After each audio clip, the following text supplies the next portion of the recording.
Hello and welcome back everyone. This is a follow-up video to the previous one we've had on normal city anatomy of the brain.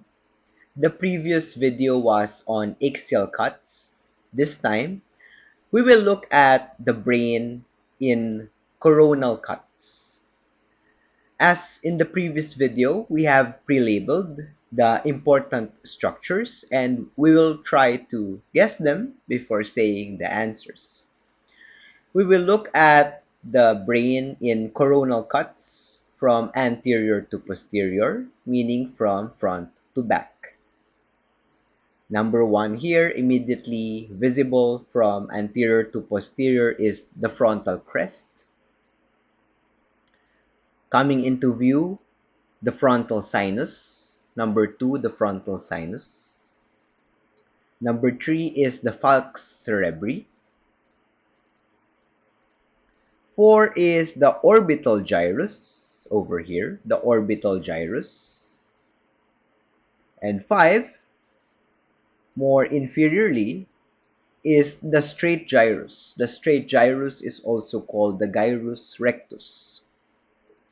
Moving posteriorly still, we encounter the median longitudinal fissure.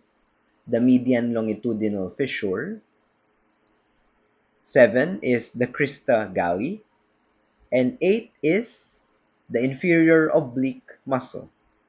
This is the inferior oblique of the contralateral left eye. 9 is the olfactory fossa, the olfactory fossa. And 10 is, of course, the globe of the eye. This is the superior rectus muscle, the left superior rectus. This is the right superior rectus. And this is the inferior rectus muscle. The lateral rectus muscle. This is the right lateral rectus. Coming into view here, this broad muscle is the temporalis muscle, 15 is the medial rectus muscle. Moving posteriorly further, we encounter the forceps minor. This is the forceps minor. And below, we encounter the orbital segment of the optic nerve. The optic nerve is, of course, cranial nerve 2. 18, we encounter the head or the genu of the corpus callosum. At the top, we see the superior sagittal sinus. The superior sagittal sinus. Number 20 is the frontal horn of the lateral ventricle. And 21 is the orbital apex. 22, this is the superior orbital fissure. This linear gap over here, the SOF, superior orbital fissure. 23 is the optic canal. And 24, another gap here but inferior, is the inferior orbital fissure. Coming into view here, number 25 is the septum pellucidum, and 26 is the head of the caudate nucleus. This is the head of the caudate nucleus. Moving posteriorly still, number 27, this is the cisternal segment of the optic nerve. And 28, this bony protrusion here, is the lesser wing of the sphenoid bone. The lesser wing of the sphenoid bone. 29, this is the column of the fornix. And 30 is the sylvian fissure. This is the sylvian fissure. And this is the right sylvian fissure. Coming into view here, this is the optic chiasm. The optic chiasm where the two optic nerves converge. And 32 is the clinoid segment of the internal carotid artery, the clinoid segment. 33, superiorly, we encounter the lentiform nucleus. This is the lentiform nucleus. hyperdense compared to the rest of the surrounding parenchyma. 34, this is the optic tract. And 35, this is the M1 segment of the middle cerebral artery, the M1 segment. 36 is the anterior clinoid process. Moving posteriorly further, 37, this is the body of the corpus callosum. 38, this is the internal capsule. The internal capsule is boomerang shaped, and the boomerang shape is best appreciated in axial cuts. 39 here, this is the body of the fornix, and inferiorly, 40 is the posterior clinoid process. We encounter here, number 41, the body of the caudate nucleus, another hyperdense structure compared to the surrounding brain tissue. 42 is the mammillary bodies. The mammillary bodies are protrusions of the thalamus. And 43, this is Meckel's cave. Meckel's cave is a CSF-filled space. 44 here, this is the body of the lateral ventricle, the body of the lateral ventricle. And 45 is the third ventricle. Of course, the two lateral ventricles eventually converge and drain into the third ventricle, and then eventually draining into the fourth ventricle. 46, this is the cavernous sinus. 47 here, this is the Sylvian fissure again coming into view. And 48 is the temporal horn of the lateral ventricle. And this is the opposite, the left temporal horn of the lateral ventricle.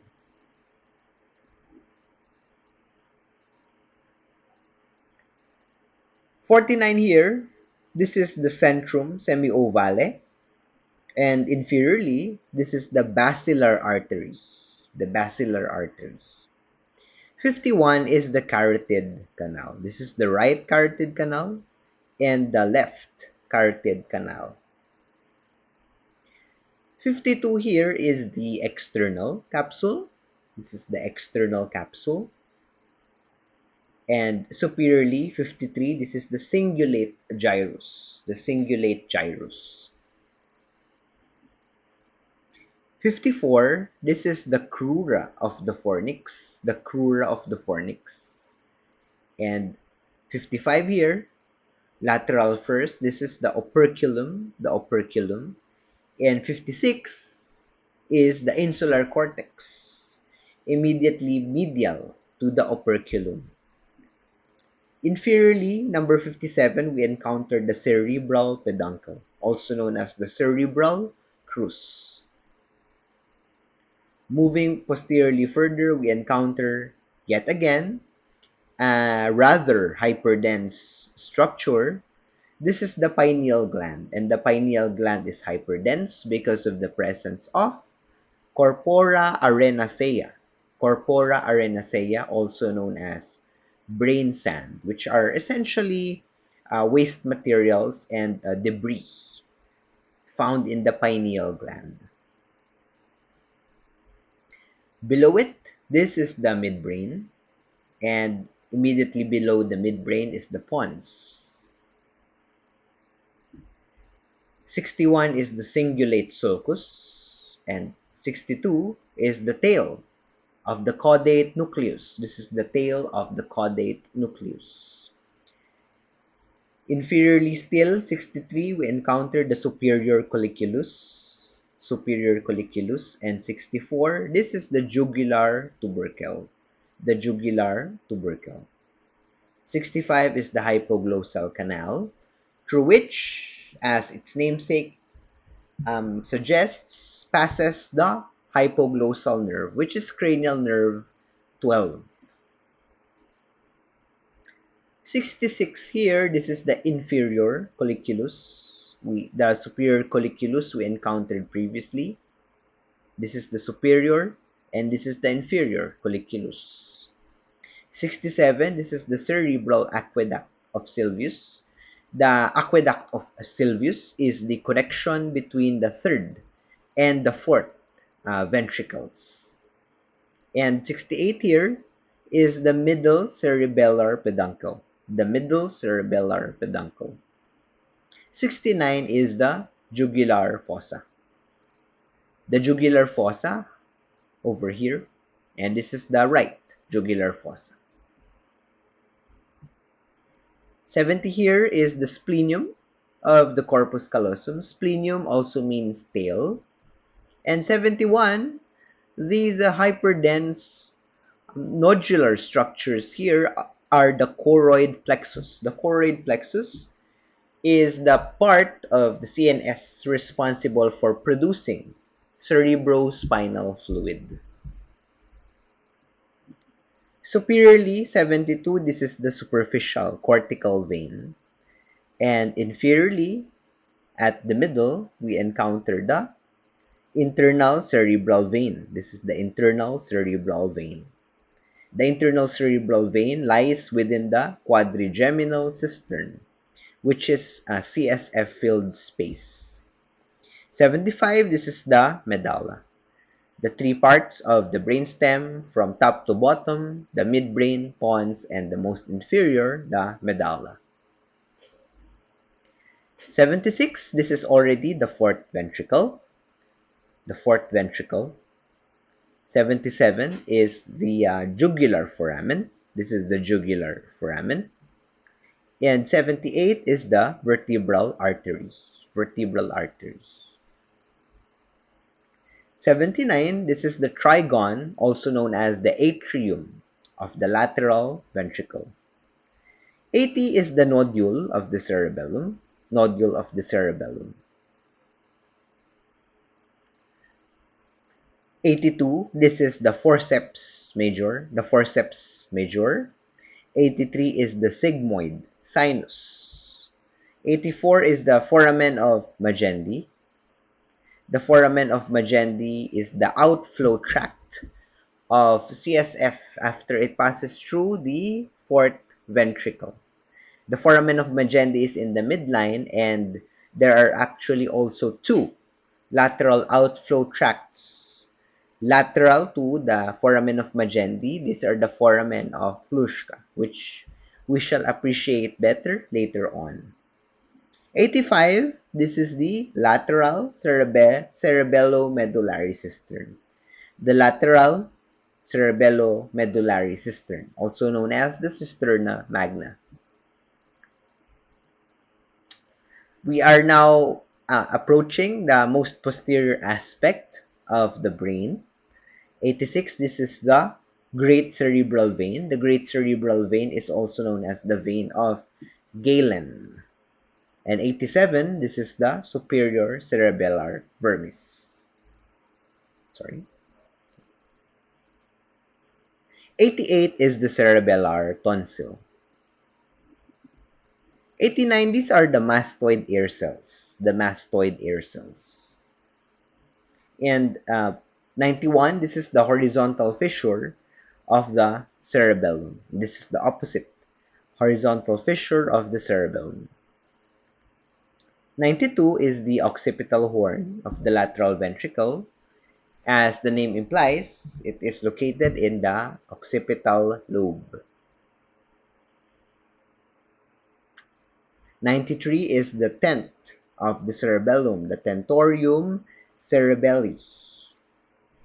And over here is the right transverse sinus, and this is the left transverse sinus. 95 here is the straight sinus. And 96 is the falx cerebelli. The falx cerebelli. This is the internal occipital crest. And coming into view here posteriorly is the trapezius muscles, the traps, and finally the confluence of the sinuses. This is the torcula herophili. Very quickly now, this time from posterior to anterior, from back to front. Torcula hierophili, this is the trapezius. 97, the internal occipital crest. 96, the falx cerebelli, the straight sinus, the transverse sinus. 93, the tentorium cerebelli, occipital horn of the lateral ventricle. This is the horizontal fissure of the cerebellum. The mastoid ear cells. 86 is the great cerebral vein of Galen. 87, the superior cerebellar vermis. And 88, the cerebellar tonsil. 82 is the forceps major. 83 is the sigmoid sinus. 84 is the foramen of Magendie. And 85 is the lateral cerebello-medullary cistern, aka the cisterna magna. 79 is the trigon or atrium of the lateral ventricle. 80 is the nodule of the cerebellum. 76 is the fourth ventricle. 77 is the jugular foramen. And 78 is the vertebral artery. 72, this is the superficial cortical vein. And 73 in the center is the internal cerebral vein. Suspended within 74, the quadrigeminal cistern. 75 is the medulla. 70 is the splenium of the corpus callosum. And 71, the choroid plexus. This is the right choroid plexus. 66 is the inferior colliculus. 67 is the cerebral aqueduct of Sylvius. And 68, the middle cerebellar peduncle. 69 is the jugular fossa, the jugular fossa. 61 here, this is the cingulate sulcus. Inferiorly, 62, the tail of the caudate nucleus. 63, this is the superior colliculus. 64 is the jugular tubercle, and 65, this is the hypoglossal canal. 59 is the midbrain, and 60 is the pons. The pineal gland. 54 is the crura of the fornix. 55 is the operculum, and medial to it, 56, the insular cortex. 57 is the cerebral peduncle. 53 is the cingulate gyrus. 52, the external capsule. 49 is the centrum semiovale. 50 is the basilar artery, and 51, the carotid canal. 47 is the sylvian fissure, and 48 is the temporal horn of the lateral ventricle. 44, this is the body of the lateral ventricle. 45 is the third ventricle, and 46, this is the cavernous sinus. 41 is the body of the caudate nucleus, and 42 is the mammillary bodies. 43, this is Meckel's cave. We are now moving more and more anteriorly. 37 is the body of the corpus callosum. 38, this is the internal capsule, 39 is the body of the fornix, and 40 is the posterior clinoid process. 33, the lentiform nucleus. 34, the optic tract. 35 is the M1 segment of the middle cerebral artery, and 36 is the anterior clinoid process. 31 is the optic chiasm, and 32 is the clinoid segment of the internal carotid artery. 29 is the column of the fornix, and 30 is the sylvian fissure. 27 is the cisternal segment of the optic nerve, and 28 is the lesser wing of the sphenoid bone. 25, this is the septum pellucidum, and 26 is the head of the caudate nucleus. 22 is the superior orbital fissure, 23 the optic canal, and 24 is the inferior orbital fissure. 19 here is the superior sagittal sinus, 20 is the frontal horn of the lateral ventricle, and 21 is the orbital apex. 18 is the genu of the corpus callosum. 16 is the forceps minor, and 17 is the orbital segment of the optic nerve. 14 here is the temporalis muscle, and 15 is the medial rectus muscle. We are moving more and more anteriorly. 13 is the lateral rectus muscle, and 12 is the inferior rectus muscle. 11 is the superior rectus muscle. 9 is the olfactory fossa, And 10 is, of course, the globe of the eye. 7 is the crista galli, and 8 is the inferior oblique muscle.